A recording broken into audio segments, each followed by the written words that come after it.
Hello, I'm Bob Matheny, Mayor of Zebulon, and welcome to the Zebulon Mayor Show. Before we get into our guests today, I wanted to go over the two meetings that were not filmed for this station. And on July the 11th, we had a public hearing. This was a meeting that was held jointly with the Town Board and the Planning Board for the purpose of a public hearing. And actually, there was a request for a special use permit to put a group care home on Shepherd School Road, and this was actually, this home was to serve veterans being discharged from the VA hospital in Durham. They would propose to have, I believe it was 6 or 7 maximum number of people there at any one time. They would all be veterans that were in transition, having been in the VA hospital and transitioning out, but still needed a certain amount of care. So we held that public hearing and then deferred the matter to the Planning Board to make a recommendation to the Town Board, and the Town Board would make a subsequent final decision on that. Actually, there was nobody that spoke, either for or against. I think what happened, turned out that they got their times mixed up, and they did show up even after, showed up after the public hearing was over. But nonetheless, we held the public hearing. Then on July the 20th, we had a work session with the town, and it's rather busy for a work session. Typically at work sessions, we don't take action on items unless they need to, there's some urgency about it. But we did in this particular case. We looked at the stormwater nitrogen reduction amendment, which changes our ordinance to remove those requirements. We had wanted to look at a nitrogen buy down, which meant that a developer could buy down the nitrogen requirements in his development, and we were looking to allow them to be able to do that. That would stimulate and help developers. Turned out we weren't even required to have nitrogen requirement in our ordinance, so we removed that, and that was pretty simple action on our part. Sign ordinance, we had been dealing with that for a couple of months. You may recall we had a public hearing. We extended that public hearing for another month to give an opportunity for more people to become aware that we were looking at the sign ordinance, and specifically for the Chamber of Commerce to take a look at it, which they did. After that second public hearing, we received a recommendation from the Planning Board, and then the Town Board adopted the sign ordinance, actually as presented by our staff originally. So that ordinance is now in effect, and the effect is that it relaxes some of the standards for signage for some of our businesses, which I think is a good thing, because they do need to advertise and let people know that they're in business and what their business is offering to the community.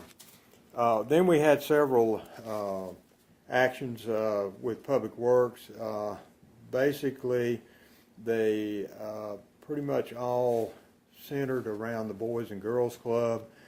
We have entered into an agreement with North Carolina Department of Transportation. We were able to acquire a $150,000 grant for the Boys and Girls Club for some of the road work out there. And there's always a catch. The catch was that we had to follow DOT's procedures. So the town is going to administer that particular contract, and the Boys and Girls Club is going to reimburse the town for our cost, and then the rest of that money would go towards the project for them. So it was about another $150,000 windfall, if you will, for them. And these, what we did was we adopted these contracts, accepting the DOT grant, contract with us and the Boys and Girls Club to manage the project. So those sort of details, and we're moving forward now on the road projects, because there has to be road improvements both on Shepherd School and Old Bun Road, and those are the ones that we'll be looking after.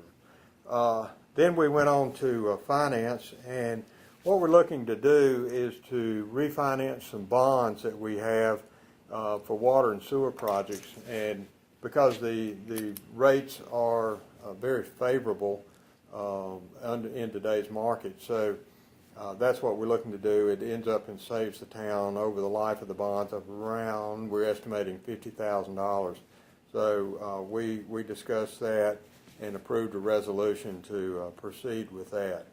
And then finally, we had a person that had purchased 4 cemetery plots at the town cemetery some years ago.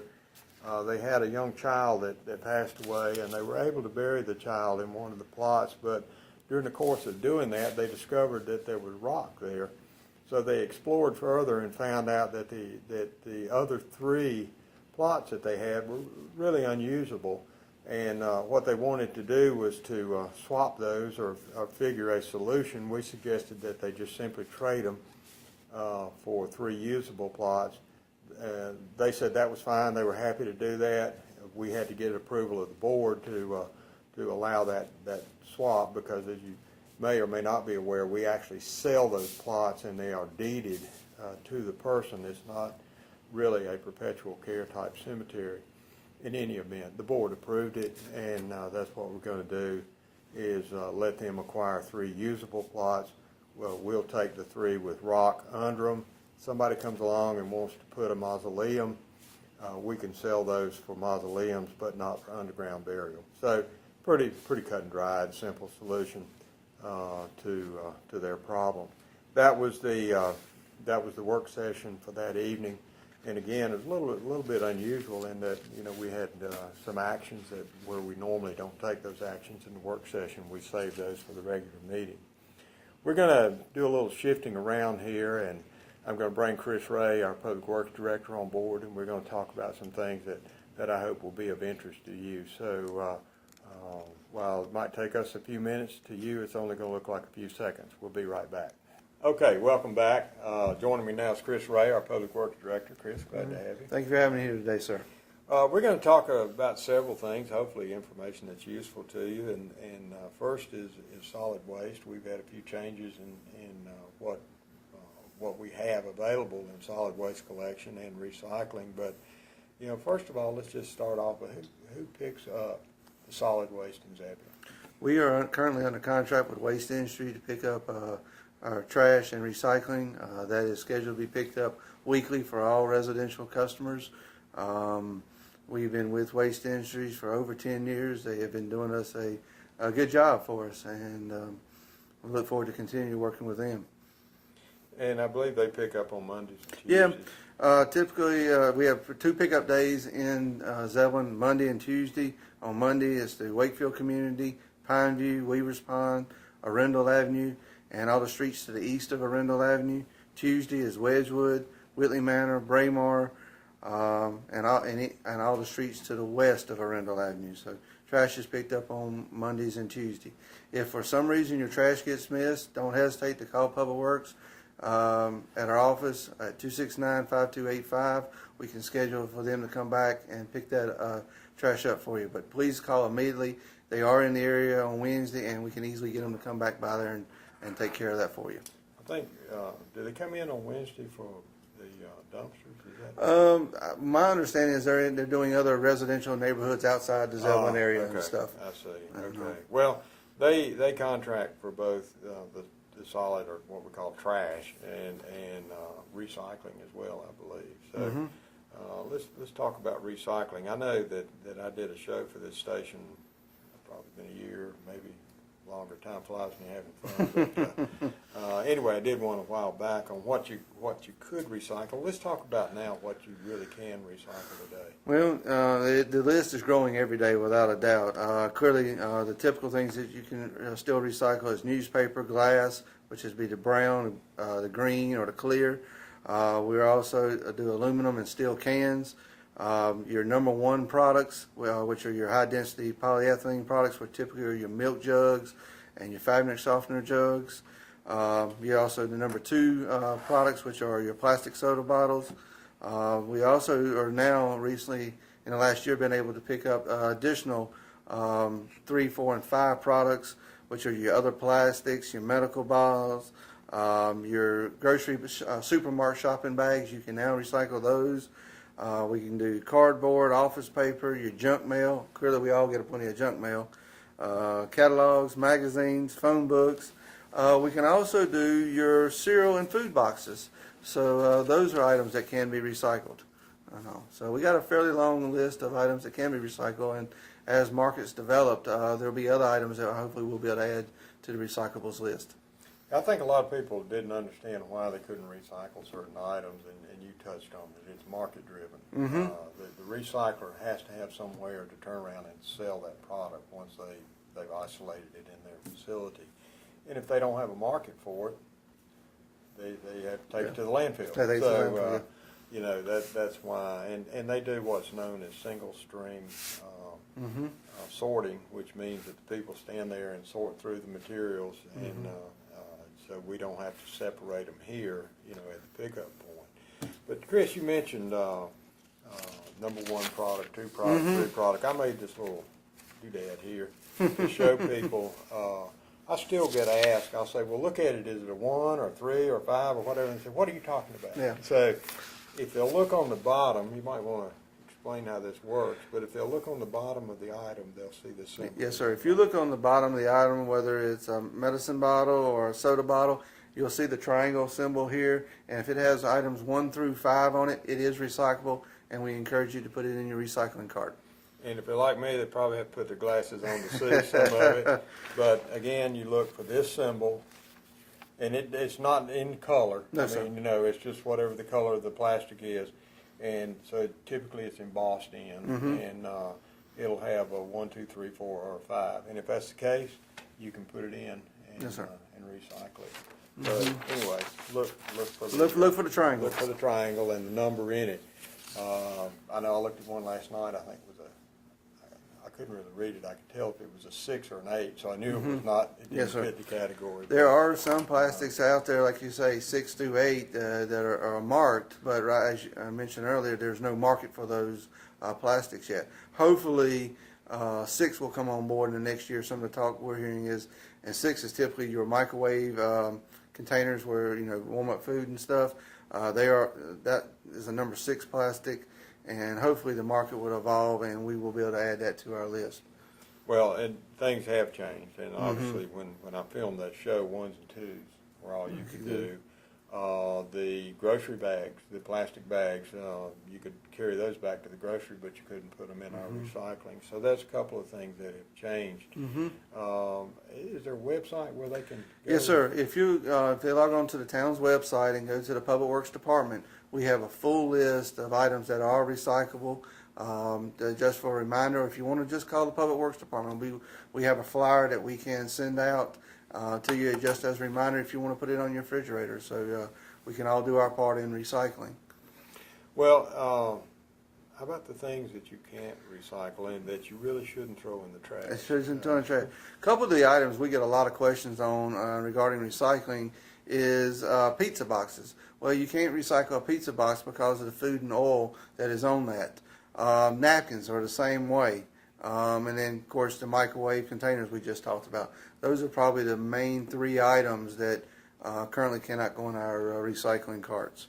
How about oil cans? Oil cans, basically, we don't have a place here in Zebulon to recycle those oil, batteries, and electronics and stuff like that. But you can go to the Wendell Convenience Center that's located between Zebulon and Wendell on McTide Road. They're open 7 days a week, 7 a.m. to 7 p.m. And they'll take your electronics, they'll take your oil, your paint, and batteries. And so if you have those items around the house, we encourage you to take them over there. Don't just throw them in your trash. Take them to the convenience center and have them recycled. I might mention too, when I filmed that show, there were certain metals that they didn't want in the single stream sorting thing that you can actually take to the convenience center. And I've actually carried empty propane tanks over there and recycled them, which you can't just, you know, recycle those normally. So, point being, that's your resource, you know, and while you're going, you can carry other things, cardboard and whatever that you could put out here. Yeah. But anyway, that's the resource. And that's a good point about the cardboard. As new residents move in, a lot of time we all have a lot of boxes and stuff, and our cart's only 48 gallons. You can't put all your moving boxes in it. That's a great location to go take your cardboard, break it down, and have it recycled. All right, we have one other type of solid waste, and that's what we pick up as curbside. Yes, sir. That's what we call our bulky waste pickup. We pick that up every Friday. We pick up used furniture, mattresses, appliances. So it could be a dryer, a washing machine, a dishwasher, a freezer. We also will pick up a lawnmower. We just ask you to remove the oil and remove the gas. We'll pick that item up. We're also, a lot of times we get questions about metal swing sets. We will pick that up. Those metal items and appliances are taken to a recycler, and so they are also recycled, and so it works out real for us. And we're the ones that actually pick that Yes, sir. We pick that up. Part of your solid waste fee that you pay monthly is for us to pick that service up. So we ask you to have those items out by the curb every Friday by 7 a.m. Okay, let's flip to the other side of the coin. You will not pick up construction debris. That is correct. Construction debris, we don't have a means of disposal of that because it has to go to a separate landfill. The convenience center will also take, for residents, treated lumber, the sheetrock and shingles, construction debris type. And if you're a contractor, you can take it to Shotwell landfill. So those are two locations where you can dispose of construction debris. Well, Chris, I think that pretty well covers our solid waste, which I feel like that we in the town have a fairly comprehensive program, and we didn't mention white goods, but if you have a refrigerator or a dryer or something of that nature and you want to get rid of it and you put it out beside the road, we'll pick it up. And we have had a lot of success, and we want to thank our residents. Since we have adopted the 48-gallon cart, our recycling volumes are going up, so that means less and less recyclable items are going into the landfill, which, as we all know, landfill space is extremely expensive. So we want to thank the residents for what they're doing and encourage them to keep doing it. Right, we sure do. Well, we've had another nemesis raise its head this year, and I say that very much tongue-in-cheek, but it's stormwater. And I want people to try to explain to them stormwater. We had to put in a stormwater fee this year, and I don't think myself or anyone else on the board really wanted to, but we didn't seem to have a choice. So tell us where that came from. Basically, we received a federal mandate. We were in February 2010. The Environmental Management Commission designated us, as a Phase 2 stormwater community. So basically, it meant we had to go out and actively manage stormwater systems through the 6 control measures. Basically, they lay out the 6 control measures of the items that we need to do, which is public education and outreach, public involvement and participation. We got a listed discharge detection and elimination. We got a managed construction site stormwater management, post stormwater management. So after it's developed, make sure those devices stay in play and are well maintained. And we got to do what's called pollution prevention and good housekeeping. Basically, maintain our existing infrastructure. So as you're right, it's a big task, and unfortunately, it was mandated to us. Unfunded, I might. Unfunded, even a better one. Okay. What is stormwater? Stormwater is the rain, the runoff. It runs off our properties, it runs off our parking lots and our roads that is not absorbed into the ground, that eventually flows to our streams, our rivers, and our lakes. And so it's that runoff from a heavy rain that reaches, the drinking water sources. Well, you think about a hard surface as a generator of stormwater or an accumulator, if you will. It causes it to concentrate. There's pervious and impervious surfaces, and obviously in an impervious surface you get saturation or some soaking. You still get some runoff, but pervious asphalts or anything of that nature? We had done some of the pavers in a couple locations. We had one at the police department for a couple of the parking spots there to allow some of that filtration in. Typically right now they're very expensive to put in, but on small little projects in certain little situations, they are cost effective. And the one location we had recently done was at the police station. I think one of the drawbacks is the weight capacity. Is that right? Yes, sir. Yeah. Okay. Well, I just want people to know that there are some other things that can be done out there, but with most things there's a catch. Yes, sir. Why should we even worry about it? I mean, for years rain fell, it ran in the ditch and it got away, and that's the last you saw of it. Well, you're exactly correct. The stormwater, as we mentioned earlier, drains into the rivers and the lakes and the oceans where we get our drinking water. It's where we do our fishing. It's where we play and recreate and have recreational activities. But a problem is along the way that stormwater collects sediment. It collects chemicals that might have been dropped on the ground. So basically, you're getting those nutrients that are polluting the areas that our drinking water comes from. And so that's why it's so important to control and manage stormwater. And it's going to play a role in development as well. I mean, because there might be the use of cisterns, retention ponds, this sort of thing. You might want to expand on that a little bit. Yeah, as you develop a site, one of the things you have to control, and as we adopted a new stormwater ordinance, it requires you to control is the quantity of water. Basically, we don't want on a large stormwater rushing off the site, picking up sediment, debris, and adversely affecting downstream property owners. The other side, flip side to that is you got to control the quality of water. So that's where it comes into your detention ponds and where we hold back water, so hopefully some of the nutrients, sediment can fall out of it and it can be released at a slower rate. So we're definitely concerned about quantity and quality of the stormwater leaving the site. Okay, well, how are we approaching it now? We've done some things in this year's budget. Yes, sir. We to address the mandate, we developed a stormwater management plan that the board adopted on May 4th, which we have recently submitted to Division of Water Quality. Is actually this week. We got that plan out to them. We were required to give them a permit and a copy of our plan. We developed a new stormwater ordinance, as we talked about, to handle stormwater quantity and quality issues. We've also enacted an interlocal agreement with Wake County to joint share in some of those responsibilities that we have.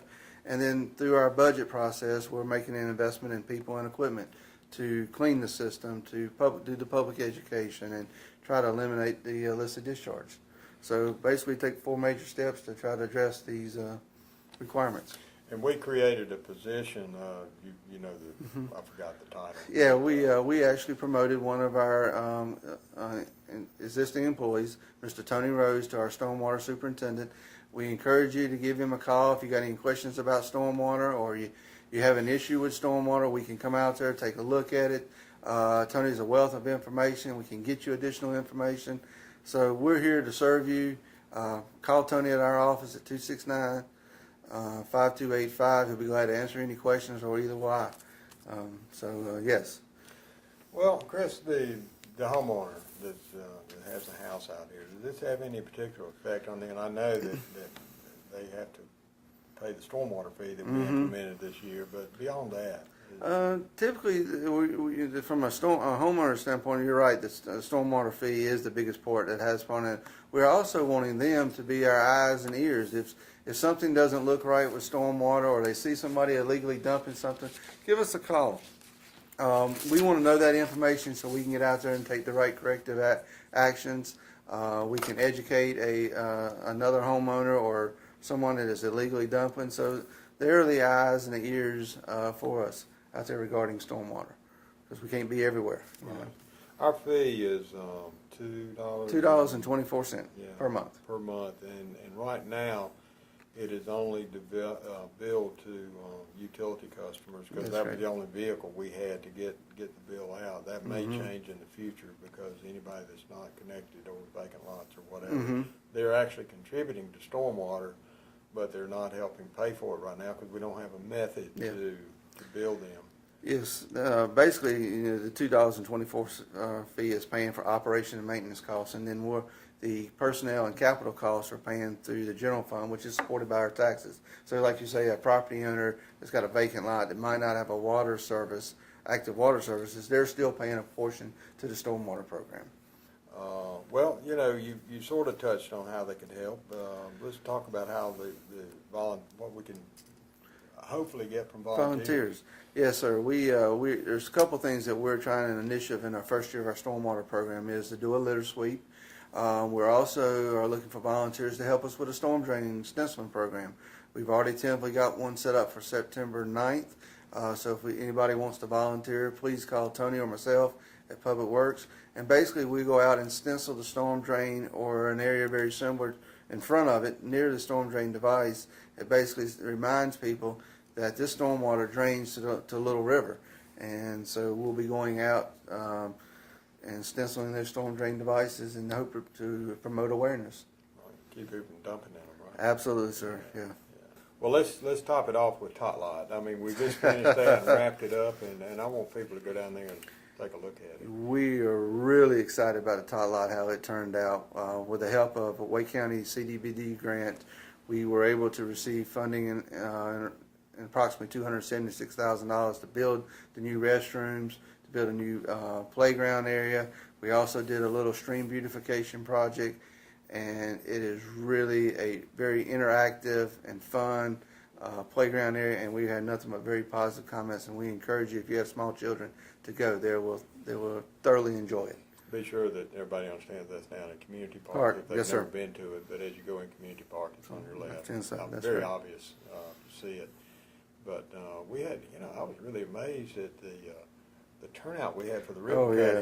cutting. A lot of ribbon cuttings. You get a few people show up. Mhm. We really had a nice crowd. We had a nice turnout, and as we both made a little introductions and speeches, you could feel the kids wanting to just, all right, y'all get done. Now we want Hurry to up, play. get out of my way. And so, and they really enjoyed that day out there, and I think it's a real asset to the community, and we want to thank Wake County CDBG for their participation. And we also got to have a grant to do a walking path. They have a walking trail. The Parks and Rec Department has applied for some funds, and they received a grant. I believe it's $80,000 $80,000.